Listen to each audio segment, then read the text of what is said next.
So the premise behind everything that we do is to use sports as an opportunity to share the gospel with the youth in the Pittsburgh region. So what we do is we earn the right to be heard. We go out in different communities. We use baseball primarily to build relationships with kids and go into different communities, share the gospel message, and then ultimately the final goal is to build relationship with them so there's discipleship opportunities beyond the baseball camps. So the goal would end up being we want to see them year round. We want to do Bible studies with them. We would love to do life with them because that's really where we see life transformation. A one-time thing, there's value in that, but really where we see transformation is a one-on-one, life-on-life, long-term investment.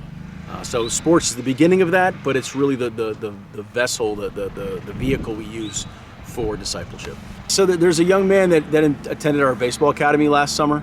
I had known him prior to even coming to the academy. I'd coached him since he was about 10. And then he came to the academy and started to, he was really struggling, really from a baseball standpoint, but also with life. And the faith part, he'd grown up in a Christian home, but he had come out of poverty in the Dominican Republic and came out here to flee some difficult situations. So the faith piece was always around him, but it wasn't always real to him. So it was fun to see through a setting like a baseball academy where not only did we see improvement from a baseball perspective where his skills got better and he's really started to see his self-esteem improve on the baseball field, but the faith component also began to become real to him. The Holy Spirit began to work in his life, and the transformation from beginning to end over that 5-week span was unbelievable, to the point where we were receiving text messages from his mom and from his coaches saying, "You wouldn't believe the difference we see in him after 5 weeks of the baseball academy." A friend of mine said once, it's simply one beggar telling another beggar where he found food. So it's really that's what God does. Is it's life transformation. It's not religion. It's a relationship with your Creator. And as we see what God does in our own heart. I was really angry. I wanted to fight people all the time. I was bitter and I had all this resentment. And as God started to work in my heart, I love the verse that says in Ezekiel 36:26, it talks about where God changed your heart of stone and turns into a heart of flesh.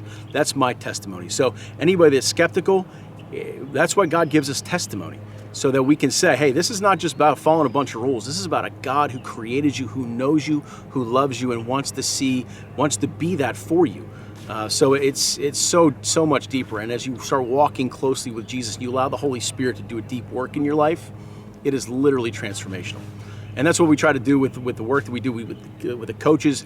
My favorite thing to do at a baseball camp or a baseball academy is to go around and let coaches share their testimony, because it's not just me. It's not just, I wouldn't do this. I wouldn't invest so much time and energy into this if it wasn't literally transformational. So when a coach can stand up and say, this is what Jesus did for me. I was one way and now I'm another way. And the thing that happened in between, that was Jesus. And I'm a different man because of that.